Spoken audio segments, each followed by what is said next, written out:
New videos every day.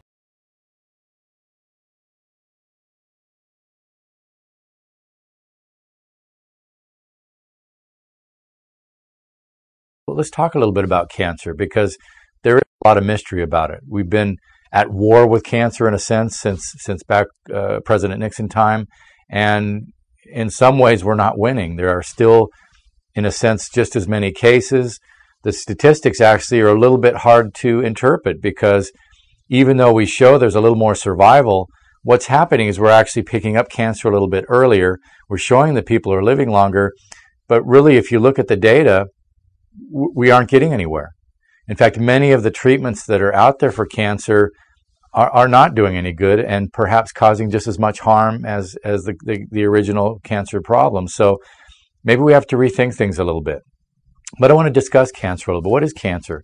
When we talk about cancer, the body is always replicating cells, and your body does turn over cells in entirety eventually, but your body is always making new cells to replace those that have, in a sense, either worn out or need to be replicated. Your gastric lining, your stomach lining, actually can replicate within a few days, because it's a high acid environment. You can have destruction there. Liver cells have sustained damage, and they'll replicate fairly quickly. But all of your cells do turn over. The cells are either programmed for death or are destroyed. Old cells and new cells are made to replace them, and that's all fine and good. It's designed to be that way. You have a regenerative ability, and that's great. But what happens is either that replication process gets going too fast, for some reason it's overstimulated, damage then has more of a chance of happening, or what can happen is damage happens to the cell, or especially to the DNA inside the cell, and you start having, let's call them mistakes.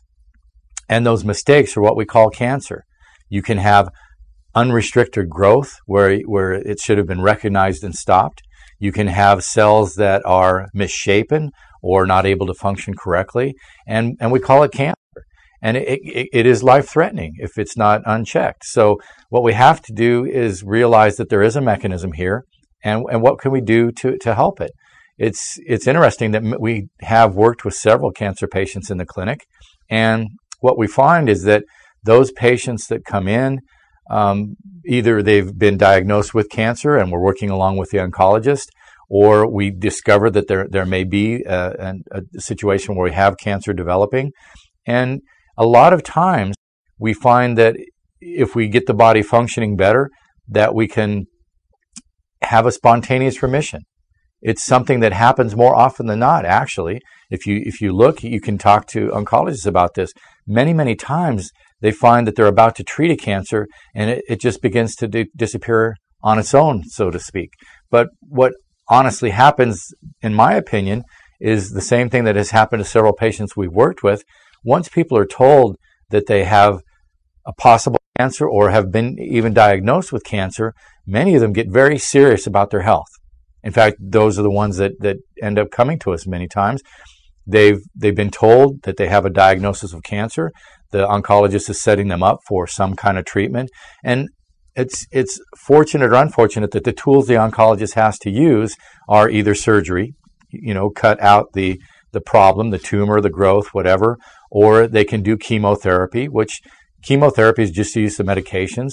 Some of these medications are very, very toxic, and you hope that you destroy the cancer before you harm the host enough. Or you can do radiotherapy, sort of the same kind of idea, where you're using X-ray to kill instead of just to make an image. And what the oncologist is doing is trying to get rid of the cancer and let the body catch up and be healthy again. But what happens for a lot of cases is that the person gets serious about their health, because honestly, for some reason or another, the cancer doesn't just happen by itself. There are always mechanisms. Many times the person has not been in very good health, and the immune system is not up to the task of recognizing and taking care of the cancer. So what happens is people get serious about their health. They start eating excellent food, getting away from all the processed chemicals. They start living in better, cleaning up their environment. They start exercising. And more often than not, we've seen people get their body to a point where it gets control of the cancer again, and the cancer the oncologist will call it spontaneous remission. And what has happened is the person got their body back to a state where it could deal with the cancer, with the over-replication of cells, or it can recognize and deal with mistakes, the cells that are misshapen or non-functional. So a lot of times, like I said, the people that get cancer are even thankful that they got cancer because it was a wake-up call. And they began to take care of themselves, and they began to get serious about being healthy and living healthy. And many, many times, the cancer will disappear for an unexplained reason, according to the oncologist, but I'm giving you an idea what the reason really is. We've had other cases where the people still needed treatment by a cancer doctor, an oncologist, but what happens is because we were working with them, or people do this on their own, they don't necessarily have to go to a clinic, but the person that wakes up and starts taking good care of themselves, especially addressing their nutrition and other things in their lifestyle like activity, getting their body working again, even though the oncologist would have guessed, and it is a guess, the oncologist is going by perhaps past cases, how long it would take under their therapy, which would be a chemotherapy or radiotherapy, to kill this cancerous growth. And so many times, in fact, pretty much every time we've done that, the oncologist had to overestimate. In other words, the person got their body working so well that much less therapy was needed. Maybe 6 months of chemotherapy was prescribed, and the doctor finds that he only needs to do even a few weeks because of what the person did to get their body working better. So you can have a real impact, even if you have cancer, on that whole situation if you simply get your body closer to a healthy state. So we've worked with people who have done that and really shortened the length of time that they had to be under some type of cancer treatment. And you can read there are several books written by very good nutritionists and other natural doctors who have had quite an impact on cancer through not necessarily conventional medical treatments. The people that take that extra step and really start taking care of themselves can make a real impact on the side effects they're going to have. You probably heard how people lose their hair and they're sick more days than not. I mean, it's very, very strong chemicals that are used to kill the cancer. And the oncologist, in a sense, is trying to kill the cancer before he kills you. The oncologist has to admit that. So they're trying to target it, but it's going to have effect on you. You're going to be much less affected by cancer therapies if your body's healthier. So we worked with people who you would have thought, comparing them to other people who had gone through the same therapy, that would have been very sick and would have lost all their hair and all this. And the people going through the same therapy as others did do much better. They don't have the number of side effects. They handle the chemotherapy much better. So no matter what your state is, if you do a little bit of your own work, you're going to make a difference. And that's only logical. So again, when we talk about cancer, it's a mechanism that's ongoing in everybody's body. And usually the immune system is there to keep it in check. There's a recognition of an advanced or an increased replication, or there's a recognition of mistakes. And many times the immune system actually tells those cells to commit suicide. And no harm, no foul. The mistake is recognized. The body takes care of it. You don't know anything about it. With all the cells that are replicating, there's always a chance that there's going to be a mistake. But again, when it's recognized, no big deal.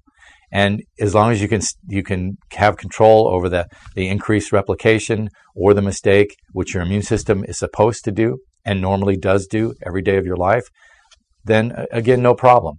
It's when your body gets in a state where something has happened to cause these things to be out of control. Or like I said, something from the environment comes in and creates damage to DNA, and then the replication isn't done correctly. And that can be taken care of as well. But if damage occurs, your body has to recognize that damage was there and then come back and repair the problem. But cancer, that's what it is. It's just this state of cell replication or the state of the DNA. Has it been damaged, or can the cell replicate itself correctly? And there are many different therapies, as I've said, but you can have quite an impact on whether those therapies work or not, and perhaps whether you even need the therapies. Now, I'm not telling you if you have a serious tumor growth, or if you're dealing with cancer, of course, you're going to work with an oncologist. Many oncologists do now work with nutritionists and naturopaths, just like we work with several oncologists right here in town. So you want to find a good partnership there so you can do, let's say, the natural side as well as have the conventional therapy there. They work well together. So I hope this answers your question about cancer. Cancer is a very serious thing, but it's not that you can just put it in the hands of an oncologist and say, do whatever you want to do to me. You've got some responsibility here too. And again, many, many cases that we've worked with, that I've worked with personally, you can read about case after case of people who have gotten serious about their health after being diagnosed with cancer, and the cancer just goes away. So very, very possible that you can do that even if you're dealing with this. The real goal that I want you to work on is not ever having to face that problem at all. If you can keep yourself healthy, your body will recognize and take care of the cancer. It won't be a problem.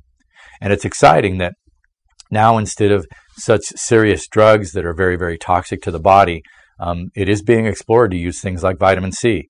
And that's very exciting. There are many, even oncologists, considering this fact and even using that.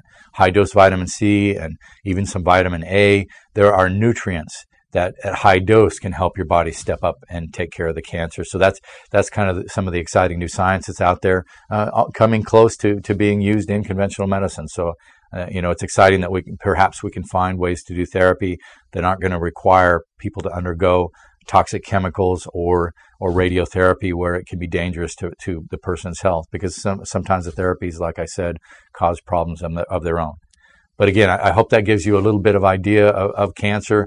There are a lot of resources out there on conventional and alternate therapies. So look into this if you're dealing with this problem or you know somebody that is. But as always, I want you to be healthy. Take care of yourself. There are over 350 videos on our channel, and I doubt you've seen them all. And the topics range from weight loss, nutrition, sexual health, all the way to psychology and mind control, and anywhere in between. And I think if you check them out, you're going to find some really interesting stuff.